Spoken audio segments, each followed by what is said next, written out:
आपने जो अपने ब्रेस्ट का जो सर्जरी किया है उसके बारे में कुछ बताइए कि क्या क्या तकलीफें आपको झेलनी पड़ी उसको लेकर, और अब जी। फाइनली आपने ये डिसीजन क्यों लिया कि मतलब उसको निकाल दिया जाए? जी 2021 में मैंने हेवी ब्रेस्ट इम्प्लांट्स डलवाए थे, ये सोचकर कि बड़े अच्छे लगते हैं।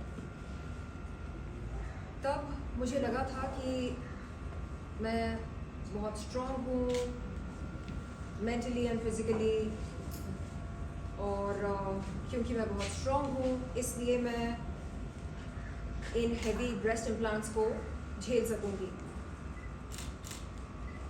आप देख सकते हैं ये कितना बड़ा है और कितना भारी है। इसका वज़न है 825 ग्राम्स ईच।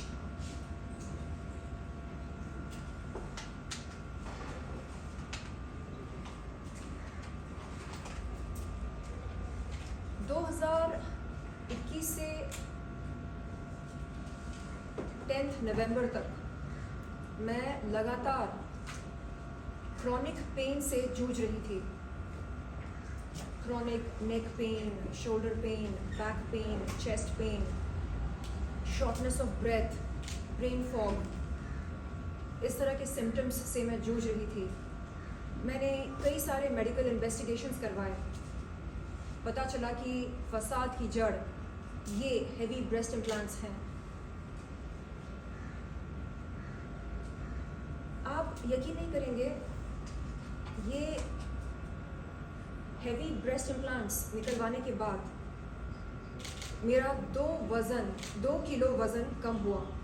2 किलो। आप अनुमान लगा सकते हैं कि मुझे कितनी राहत मिली होगी। मुझे न केवल दर्द से राहत मिली बल्कि नकलीपन से भी छुटकारा मिल गया। आज एकांत में मैं बैठकर ये सोचती हूँ कि जब हमारे नेचुरल ब्रेस्ट्स इतने सुंदर लगते हैं, ऐसे में हम हेवी ब्रेस्ट इम्प्लांट्स क्यों डलवाते हैं? आखिरकार ज़रूरत क्या होती है? इस तरह का डिसीजन लेने की ज़रूरत क्या होती है?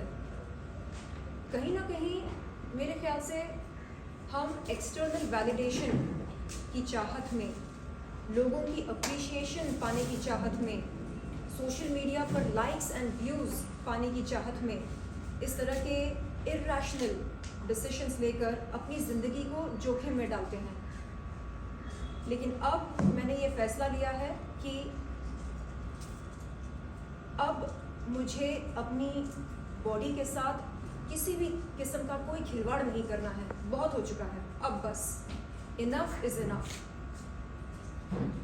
ये जो परसेप्शन बनाया गया है कि the ultimate vital statistics of a sex bomb or a bombshell are 36, 24, 36, ये जो वाइटल स्टैट्स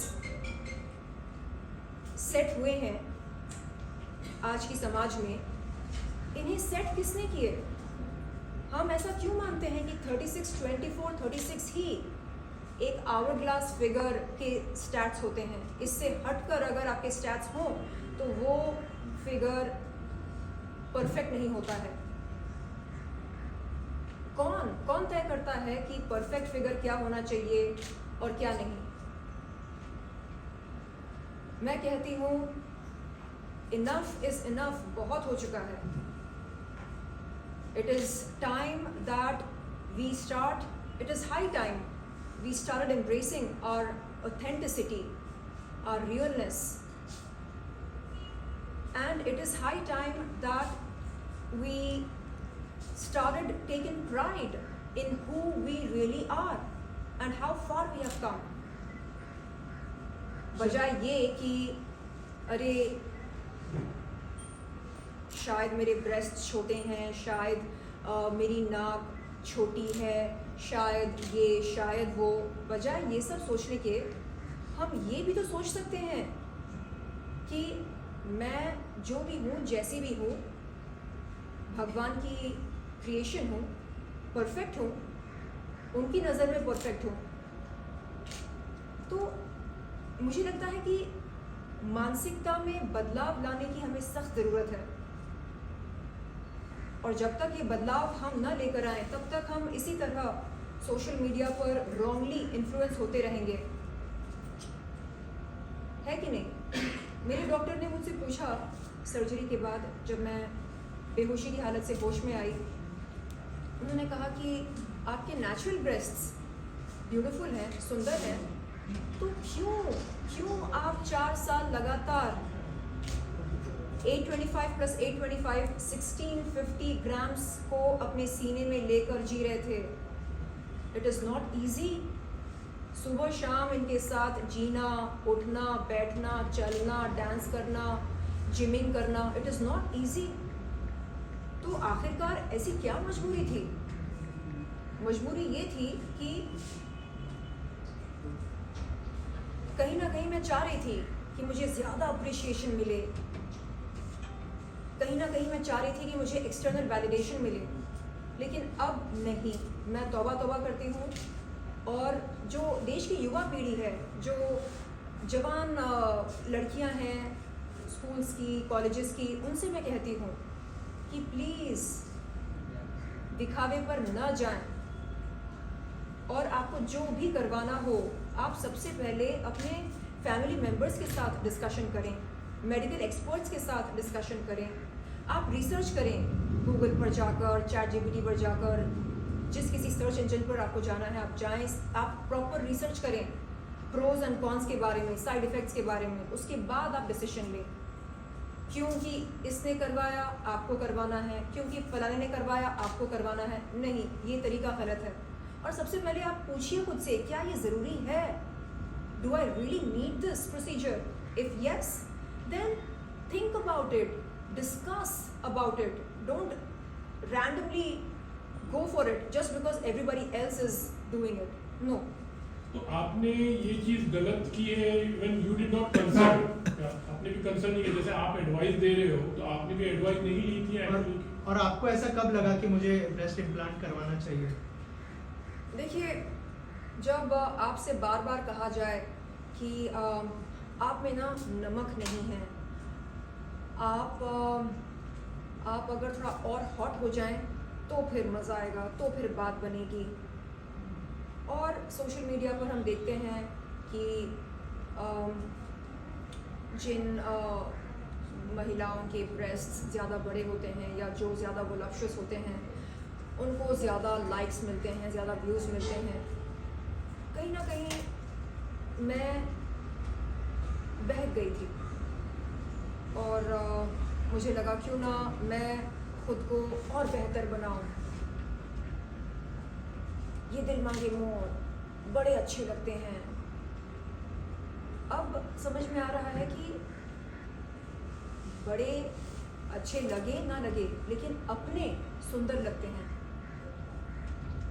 अब समझ में आ रहा है कि हेल्थ से बढ़कर, अपनी सेहत से बढ़कर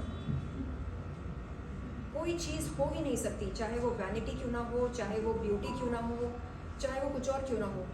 हेल्थ से बढ़कर कोई भी चीज़ नहीं हो सकती है। Health is non negotiable.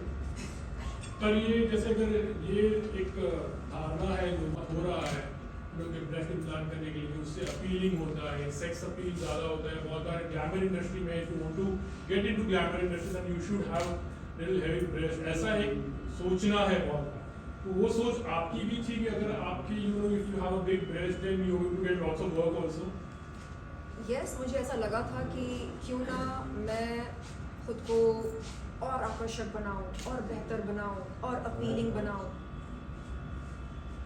लेकिन मैं कर क्या रही थी? मैं अपनी ज़िंदगी को और ज़्यादा कॉम्प्लिकेटेड बना रही थी। अगर इतने हेवी ब्रेस्ट इम्प्लांट्स मेरे सीने में नहीं होते तो शायद chronic back pain, chronic neck pain, chronic shoulder pain, chronic chest pain, shortness of breath, brain fog वगैरह वगैरह जैसे साइड इफ़ेक्ट्स मुझे नहीं हुए होते। तो सवाल ये है, what is the price that you're willing to pay to look extraordinary? Are you willing to live with chronic pain? क्या आपको chronic pain के साथ जीना मंजूर है? क्योंकि इतने भारी implants अगर आप डलवाते हैं तो chronic pain तो होना ही होना है। और क्या 4 साल आप के शर्लिन जी 4 साल का जो पीरियड था उसके अंदर क्या क्या प्रॉब्लम्स आपने फेस की, अगर उस बारे में अगर कुछ शेयर करें। यही शुरुआत में तो मैं सोचती थी मैं बहुत स्ट्रांग हूँ, I am a strong girl, I can take any kind of pain, मैं मेंटली स्ट्रांग हूँ, फिजिकली स्ट्रांग हूँ और मैं हर पेन को बर्दाश्त कर सकती हूँ। लेकिन हर बॉडी की एक सीमा होती है कि नहीं? बर्दाश्त करने की भी एक सीमा होती है। शुरुआत में मैं पेन को इग्नोर करती रही, पेन बहुत ज़्यादा सिवियर नहीं हुआ करता था पहले, बेरेबल होता था, लेकिन धीरे धीरे धीरे जैसे कंपाउंड इंटरेस्ट बढ़ता है वैसे पेन भी बढ़ने लगा। पहले थोड़ा, फिर उससे थोड़ा ज़्यादा, फिर उससे थोड़ा ज़्यादा, ऐसे करते करते करते बहुत ज़्यादा होने लगा। और क्योंकि मैं एक किडनी फेलियर सर्वाइवर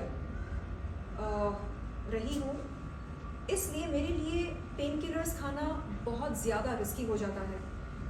तो जब मैंने सोचा कि ये मैं कर क्या रही हूँ, किडनी फेलियर को मात देकर, किडनी फेलियर सर्वाइवर बनकर अब मैं पेन किलर्स पर क्यों जी रही हूँ?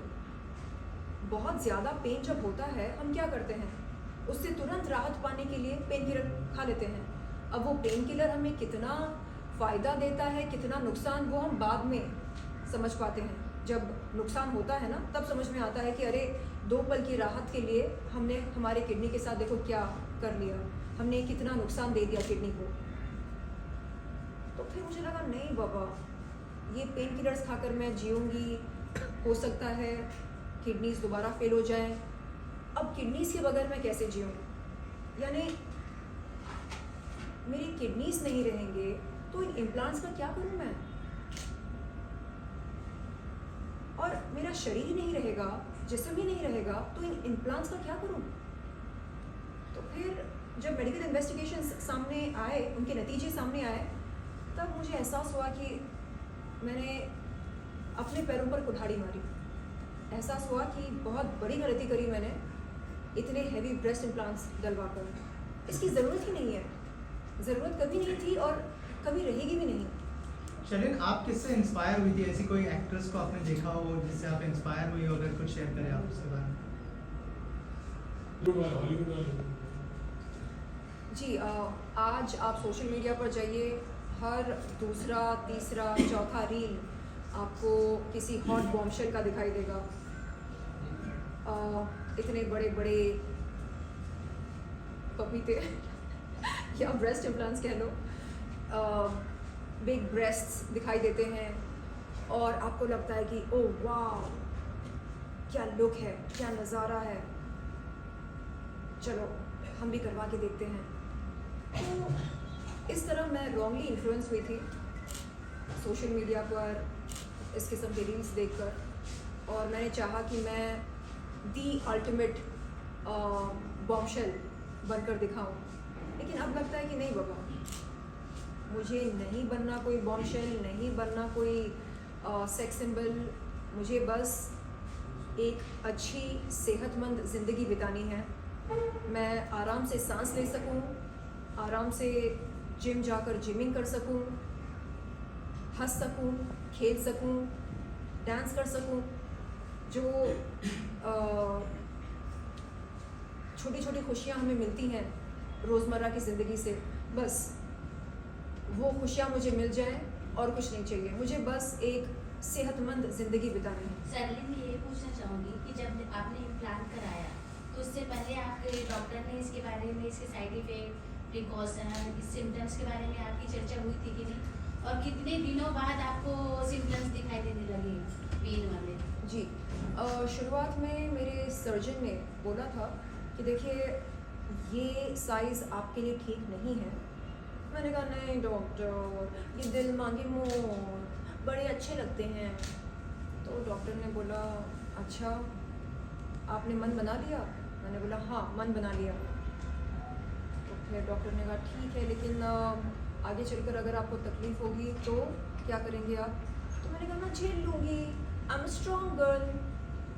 लेकिन नहीं मालूम था कि इस कदर तकलीफ़ होगी कि जीना हराम हो जाएगा। इस बात का मुझे अंदाज़ा बिल्कुल नहीं था।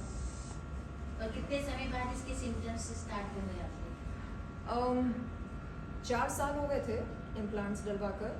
मेरे ख्याल से शुरू के 6 महीने बाद दर्द होना शुरू हुआ, और तब मुझे लगता था कि ठीक है ना, ज़्यादा दर्द नहीं हो रहा है, ठीक है मैं बर्दाश्त कर लूँगी, मैं झेल लूँगी, ओके नो प्रॉब्लम। लेकिन धीरे धीरे धीरे धीरे वो दर्द बढ़ता गया और मुझे बहुत दिक्कत हो रही थी अपने छोटे मोटे काम करने में, जैसे जिम जाकर जिमिंग करना, जैसे साइकिलिंग करना, जैसे डांस करना। एंड जब डॉक्टर्स ने कहा कि अच्छा आपको इतना पेन हो रहा है तो आप जिमिंग से ब्रेक लीजिए, आप डांस मत कीजिए, आप ये मत कीजिए, आप वो मत कीजिए, मुझे लगा ये क्या हो रहा है? अगर मैं ये सब नहीं कर सकती हूँ तो फिर मैं क्या करूँ? उसके बाद मैंने मेडिकल इन्वेस्टिगेशंस करवाए ये जानने के लिए कि आखिरकार प्रॉब्लम क्या है, क्यों हो रहा है इतना पेन, ये शॉर्टनेस ऑफ ब्रेथ क्यों हो रही है, ये मूड स्विंग्स क्यों हो रहे हैं, ये ब्रेन फॉग क्यों हो रहा है, ये चिढ़ क्यों मचती है, इरिटेबिलिटी क्यों हो रही है। पता चला कि फसाद की जड़ कोई और नहीं बल्कि ये हेवी ब्रेस्ट इम्प्लांट्स हैं। अच्छा, तो ये अभी फिलहाल आपने जो रिमूवल किया है एक्चुअली जो एक ब्रेस्ट है, तो अभी फिलहाल जो अभी है वो छोटे साइज के आपके अभी है या ओरिजिनल है? डॉक्टर्स ने कहा कि अगर आपके नेचुरल ब्रेस्ट्स इतने प्यारे हैं, सुंदर हैं, तो आपने ये इम्प्लांट्स डलवाए क्यों? क्या मजबूरी थी? मैं निशब्द हो गई थी जब इस तरह का सवाल मेरे सामने रखा गया था। मैंने कहा था डॉक्टर ये तो ठीक ठाक है, इसमें ऐसी कोई ख़ास बात तो है नहीं। तो डॉक्टर ने कहा कि क्यों लगता है आपको कि ख़ास बात नहीं है? जिन महिलाओं की चेस्ट एकदम फ्लैट होती है वो हमारे पास आते हैं और कहते हैं कि डॉक्टर हमें एनहांस्ड अपीयरेंस चाहिए, कुछ कीजिएगा। लेकिन ऑलरेडी जब आपकी ब्रेस्ट्स नेचुरल हैं, ब्यूटीफुल हैं, तो फिर आपको ऐसी आवश्यकता क्यों पड़ी? तो मैंने कहा नहीं, वो सोशल मीडिया पर आप जाओ तो आपको पता चलेगा कि ये तो ओके माना जाता है, एक्सेलेंट तो बड़े ब्रेस्ट्स को माना जाता है। तो उन्होंने कहा कि बेटा ये जो मानसिकता है आपकी, इसे आपको बदलना पड़ेगा। आप जैसे हो वैसे खुद को आप एक्सेप्ट करो। छोटे हैं तो है, मीडियम है तो है, जैसे भी हैं मेरे अपने हैं। मतलब उनका उस तरह भी कहना है कि अभी वो जो सेक्स अपील है या फिर जो काम है तो दुकान बंद हो जाएगी, इस पर आपका क्या कहना है? क्या बोलूँ मैं? सच में ऐसा बोला?